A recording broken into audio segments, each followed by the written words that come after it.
there's a sense of a presence in the room, and you cannot move any of your limbs whatsoever.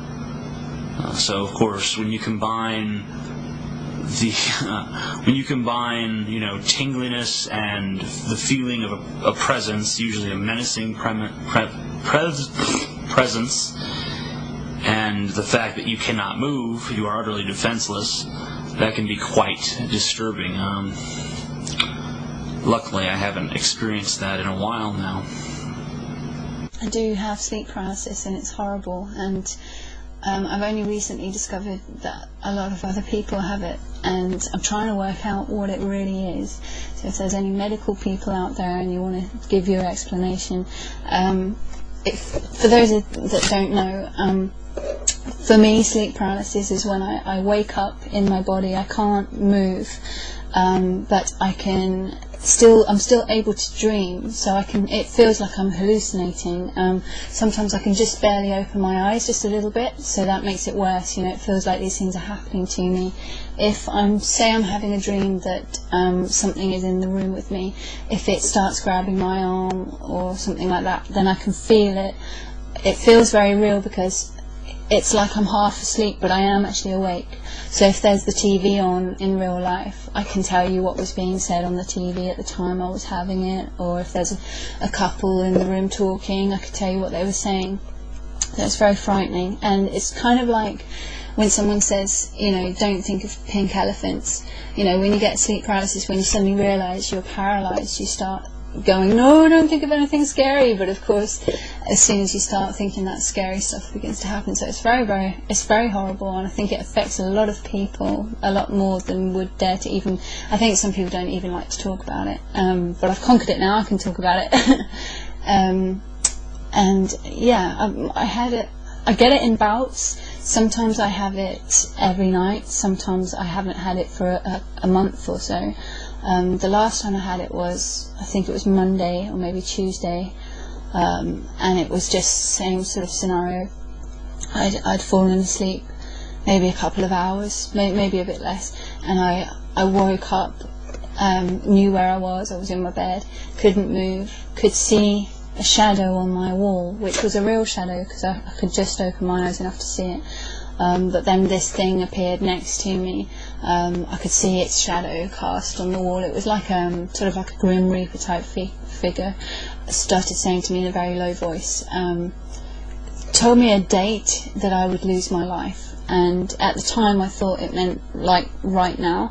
But when I woke up, when I finally got out of it, I realised that that would mean I was 29. Also, I knew that when it said lose my life, it didn't mean as in die as a human. It meant as in that I would.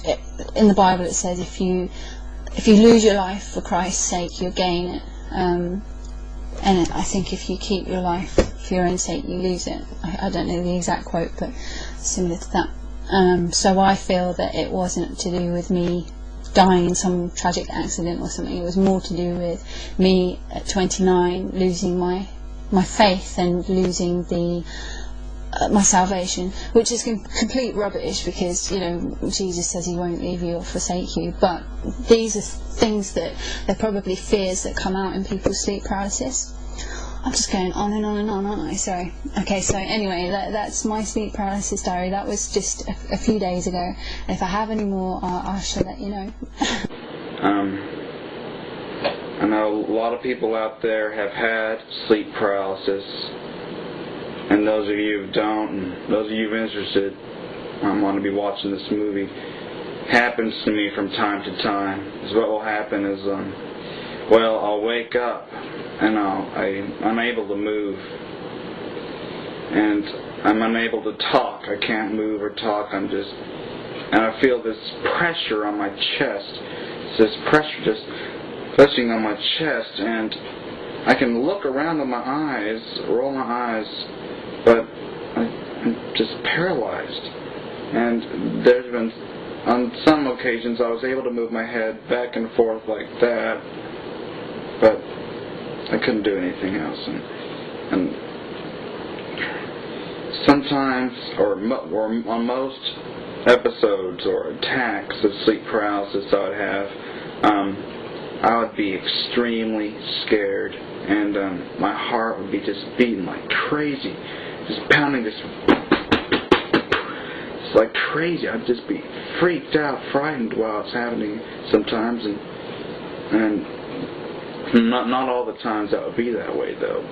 You know, sometimes I'd just be calm, but other times I'd be freaked out. And on some of the episodes or attacks of sleep paralysis I'd have, I hear some strange noise. It'd be in my head, you know, it'd just be there. Noise would just be there in my head, you know, as if it's not like, I mean, just there. And I hear it out loud, like I'm hearing it with my ears, but it's in my head.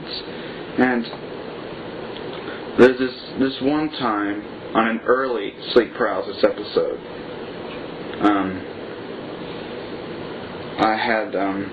I heard this noise in my head where it's this strange buzzing noise.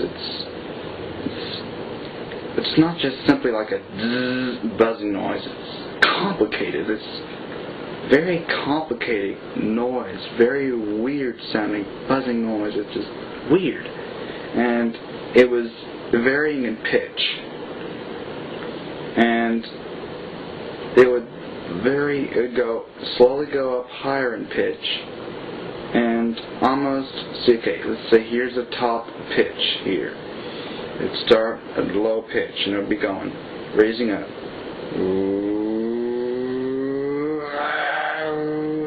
See, about there, it would intensify and sound even weirder.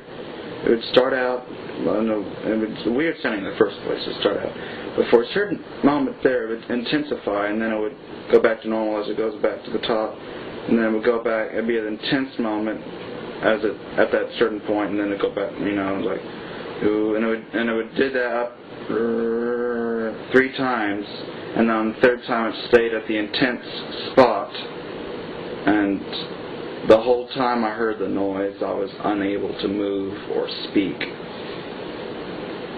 That was the first time I ever noticed that I was unable to move and paralyzed, and it was really weird.